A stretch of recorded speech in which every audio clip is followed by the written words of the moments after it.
नमस्कार, मैं प्रशांत आप सभी का एक बार फिर से स्वागत करता हूं द एचडी न्यूज के लोकसभा स्पेशल शो दंगल 2024 में।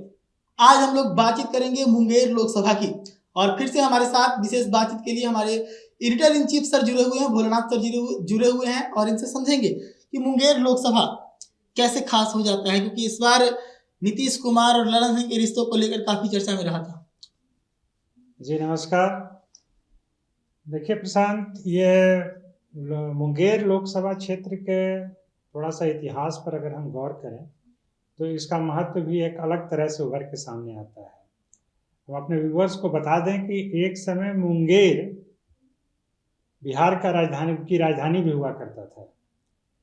मीर कासिम जब बंगाल के नवाब थे तो उन्होंने अपनी राजधानी मुंगेर को बनाया था।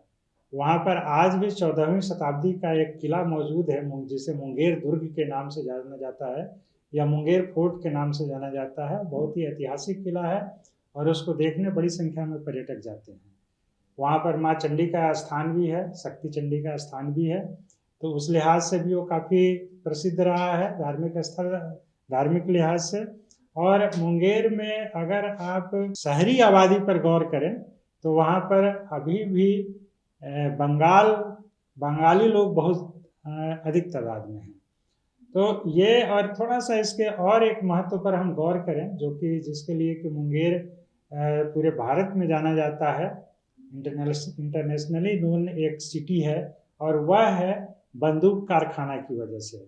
मुंगेर को एक समय गन सिटी भी बोला जाता था। वहाँ पर देश में सबसे अधिक बंदूक बनाने के, गन बनाने के कारखाने थे, 36 कारखाने थे, 3 दर्जन। अब उनकी संख्या कम हो गई है, 22 हो गई है, लेकिन 5 में अभी भी आर्म्स तैयार होते हैं और देश भर में उनकी सप्लाई होती है। तो अगर आप ये देखें कि संख्या भले वैध फैक्ट्री की कम रह गई है, लेकिन अवैध रूप से मुंगेर के हथियार पूरे देश में जगह जगह पर पहुंचते रहते हैं।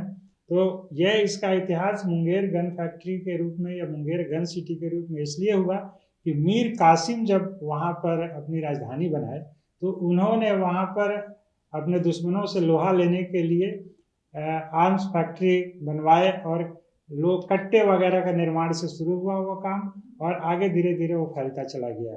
तो अगर मुंगेर संसदीय लोकसभा सीट के, जैसा कि आप प्रशांत बताए कि मौजूदा परिवेश में क्या सियासत है, किस तरह की सियासत है और क्या होने वाला है, कैसा चल रहा है, तो अभी ललन सिंह वहाँ से एनडीए के सिटिंग सांसद हैं, जदयू के सिटिंग सांसद हैं, और फिर वो उनके चुनाव लड़ने की इस लोकसभा क्षेत्र से चर्चा चल रही है।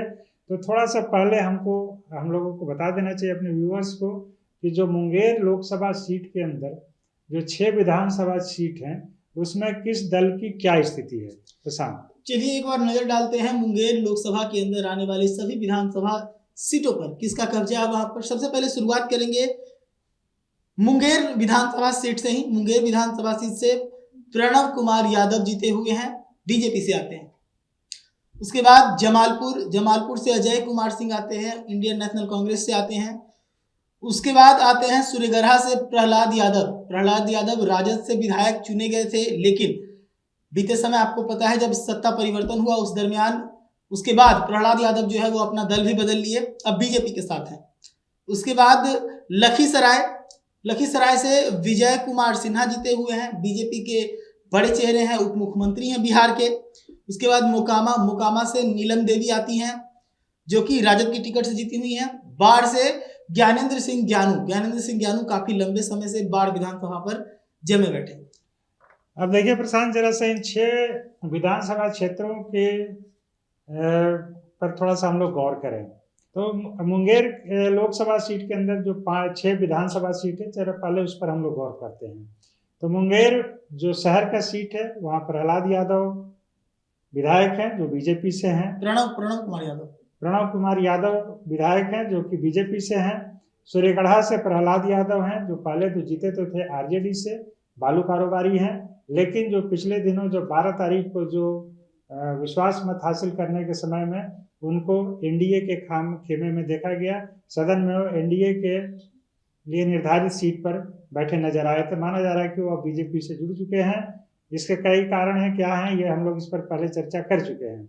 एक और है लखीसराय सीट, जो कि सिटिंग विधायक हैं वहाँ से विजय कुमार सिन्हा, वो अभी राज्य सरकार में उप मुख्यमंत्री हैं। और नीलम देवी मोकामा से विधायक हैं, जो कि आरजेडी से जीती थी, लेकिन अब वो भी 12 फरवरी को जब बिहार विधानसभा में जब फ्लोर टेस्ट हुआ था, अविश्वास मत पर चर्चा हुई थी स्पीकर के खिलाफ, तो वो भी भाजपा के खेमे में, या कहें कि एनडीए के खेमे में दिखी थी। सदन के अंदर वो एनडीए के लिए निर्धारित सीट पर बैठी दिखी थी। तो और ज्ञानेंद्र सिंह ज्ञानू एक हैं जो बाढ़ से विधायक हैं, वो भाजपा के हैं। तो अब आप अगर थोड़ा सा बदले हुए सियासी समीकरण में देखें तो मुंगेर, सूर्यगढ़ा, लखीसराय, मोकामा और बाढ़, ये सभी जो हैं अभी बीजेपी के या एनडीए के विधायकों की सीट है। तो 6 में से 5 सीटों पर एनडीए के विधायक हैं। तो एक अनुमान साफ लगाया जा सकता है कि एनडीए वहां पर बहुत ही मजबूत स्थिति में है। तो इसलिए, और एक केवल सीट है जो कांग्रेस के पास है, वो अजय कुमार सिंह का है जमालपुर से। तो कुल मिलाकर के 6 में से जहां 5 सीटें अगर एनडीए के खाते में हो, तो माना जा सकता है कि वहां पर एनडीए की काफी स्ट्रांग स्थिति है। अभी सांसद वहां से सिटिंग सांसद हैं जदयू के ललन सिंह जी।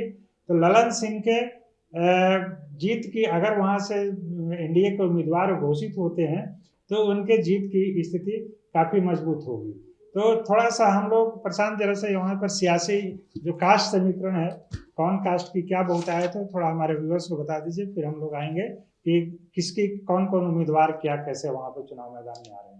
देखिए 2004 में जो लोकसभा चुनाव हुए थे, उस दरमियान वहां पर जो जातीय समीकरण था, वहां से या तो कोई राजपूत निकल कर आते थे क्योंकि राजपूत बहुल था, यादव निकलते थे, यादवों की संख्या बहुत ज्यादा थी, या फिर कुर्मी कोयरी के जो उम्मीदवार होते थे वो दबदबा बनाकर रखते थे क्योंकि उनकी संख्या वहां पर ज्यादा थी। लेकिन 2008 में परिसीमन हुआ और परिसीमन के बाद जो नया लोकसभा बना मुंगेर, उसमें भूमिहार जाति के लोगों का दबदबा इतना ज्यादा बढ़ गया कि वहां से भूमिहार को छोड़कर कोई और कैंडिडेट दाव पेच आजमाए, ये किसी को संभव ही नहीं दिखता है। बिल्कुल। तो ये वहां का जातीय समीकरण है। पहले थोड़ा सा मतदाताओं के बारे में वहां पर जान लेते हैं कि वहां पर देखा जाए तो कुल मतदाता जो है वहां के वो है 18,88,025, जिनमें से पुरुष मतदाता 10,15,329। अगर देखा जाए महिला मतदाता का, तो महिला मतदाता जो है वहां पर वो 8,72,643। तो इस प्रकार से वहां पर जो है समीकरण जो बनता है, जातीय समीकरण के हैं या फिर महिला पुरुष के बीच का जो मतदान होता है, उसको अगर देखा जाए तो यहाँ पर अभी भी जो है महागठबंधन की तरफ से कोई खास मजबूती नहीं दिखता, क्योंकि महिला वोटर्स जो है वो रिझ जाती हैं एनडीए की तरफ। तो जो सिटिंग कैंडिडेट्स हैं इस क्षेत्र में वो आते हैं एनडीए से ज्यादातर। प्रशांत, जैसा आपने बताया, तो थोड़ा सा हम लोग अब गौर करें वहाँ के अभी जो जातीय समीकरण किस तरह से है। वहाँ पर अब जो बदले परिसीमन में जो जातीय समीकरण है, वो उसमें सबसे ज़्यादा भूमिहार मतदाता हैं। इसी कारण से वहाँ पर आमतौर पर भूमिहार उम्मीदवार होते हैं आमने सामने, और उन्हीं दोनों में टक्कर होती है, मूल टक्कर होती है। अभी तक के हिसाब से ललन सिंह जो कि सिटिंग सांसद हैं, उनको उम्मीदवार बनाया जाना लगभग तय माना जा रहा है, लेकिन जब तक घोषणा नहीं हो जाती है तब तक बहुत तरह की बातें रहती हैं। इस बीच अगर आप पिछले घटनाक्रम पर गौर करें, जब नीतीश कुमार ने आनन फानन में दिल्ली में बैठक बुला करके और ललन सिंह को राष्ट्रीय अध्यक्ष, जदयू के राष्ट्रीय अध्यक्ष पद से हटाया था, तो उस समय एक चर्चा चली थी कि ललन सिंह की करीबी राजद से ज़्यादा हो गई है। तो इस तरह की चीज़ों को पूर्ण विराम लगाने के लिए उनको राजद जदयू के राष्ट्रीय अध्यक्ष पद से हटाया गया है। तो अब ललन सिंह नहीं है अब, लेकिन अब नीलम देवी जो कि बाहुबली अनंत सिंह की धर्मपत्नी है, वो अब एनडीए के फोल्ड में जा चुकी हैं। तो अगर बदले सियासी समीकरण में मान लीजिए कि उनको नीलम देवी को भी उम्मीदवार बनाए जाने की चर्चा बहुत तेजी से चल रही है, तो अगर एक बार पहले नीलम देवी और ललन सिंह में इस लोकसभा क्षेत्र में भिड़ंत भी हो चुकी है, तो अगर मान लीजिए कि थोड़ा सा भी कुछ अगर सियासी समीकरण दूसरी तरफ करवट लेता है, तो नीलम सिंह भी उम्मीदवार हो सकती हैं। लेकिन अभी तक मेरा यही मानना है कि ललन सिंह ही उम्मीदवार होंगे। नीलम देवी के बारे में अभी विचार किया जाना है। दूसरी तरफ अगर महागठबंधन के ऊपर गौर करें, तो वहां से मुख्य रूप से दो नाम जो सामने आ रहे हैं, उसमें से एक नाम है जयप्रकाश यादव का, जो कि जयप्रकाश यादव पहले बांका से सांसद रह चुके हैं और केंद्र सरकार में मंत्री भी रहे हुए हैं। अब राजद में वो एक कद्दावर नेता माने जाते हैं, तो अगर राजद के खेमे में राजद के पास ये सीट जाती है तो उनको उम्मीदवार बनाया जाना तय है। यह भी चर्चा है कि यह सीट राजद एनडीए के खिलाफ अगर किसी के पास जाती है तो महागठबंधन में राजद के ही पास जाएगी, और वैसे स्थिति में जयप्रकाश यादव के उम्मीदवार बनाए जाने की एक बड़ी संभावना है। दूसरा है कि एक वहाँ से अजय सिंह भी हैं जो कि एमएलसी हैं मुंगेर से, उनके नाम की भी चर्चा चले, वो भी अपने के लिए फील्डिंग कर रहे हैं। तो कुल मिलाकर के एक तरफ जहां ललन सिंह, नीलम देवी हैं, दूसरी तरफ जयप्रकाश यादव और अजय सिंह हैं, तो मुकाबला अभी तक के हिसाब से इन्हीं दिग्गजों के बीच में होना है। बाकी आने वाले समय में सियासी परिस्थितियां किस तरह से बदलती हैं या नया मोड़ लेती हैं, यह कहना बड़ा अभी मुश्किल है, मुहाल है। तो इसके लिए थोड़ा सा हमें पाठकों व्यूअर्स को इंतजार करना होगा। हम लोग फिर आएंगे, लेकिन अभी तक की स्थिति के हिसाब से यही है। प्रशांत, चलते चलते एक बार नजर डालते हैं, क्योंकि बीता हुआ वक्त जो है वो आने वाले समय को निर्धारित करने में कहीं ना कहीं मदद करता है। तो ये लोकसभा क्षेत्र जो था उसमें पिछले अगर 2-3 चुनाव को देखें कि कौन कैसा परफॉर्म किया है, तो 2009 से हम देखते हैं। 2009 में ललन सिंह लड़े थे जदयू की टिकट से और वो हराए थे उस समय रामबदन राय को। उसके बाद 2014 में वीणा देवी की भिड़ंत हुई थी, वीणा देवी एलजेपी की टिकट से उतरी थी और भिड़ंत हुई थी ललन सिंह से ही, उसमें ललन सिंह धूल चाट गए थे। उसके बाद फिर से ललन सिंह फाइट बैक किए और 2019 में नीलम देवी जो कि इंडियन नेशनल कांग्रेस से लड़ी थी, वर्तमान में पता होगा आपको कि मोकामा विधानसभा की विधायिका भी हैं, उनको वहां पर ललन सिंह ने हराया। और एक बार फिर से यही चर्चा है कि अगर कुछ समीकरण इधर से उधर होता है तो वैसे में फिर से ललन सिंह और नीलम देवी के बीच में जो भिड़ंत है वो हो सकता है कि देखा जाए। प्रशांत, जैसा आप बताया कि अगर मान लीजिए कि ललन सिंह को एक क्षण के लिए भी मान लें, 1% भी चांस है, चूंकि राजनीति संभावनाओं का खेल माना जाता है। अगर किसी परिस्थिति बस किसी वजह से ललन सिंह अगर उम्मीदवार नहीं होते हैं तो इसकी भी संभावना चल रही है, चर्चा चल रही है सियासी गलियारे में कि ललन सिंह वैसे स्थिति में अगर नीलम देवी सामने आती है मैदान में एनडीए के खेमे से, तो उनके खिलाफ महागठबंधन के खेमे से ललन सिंह सामने आ सकते हैं।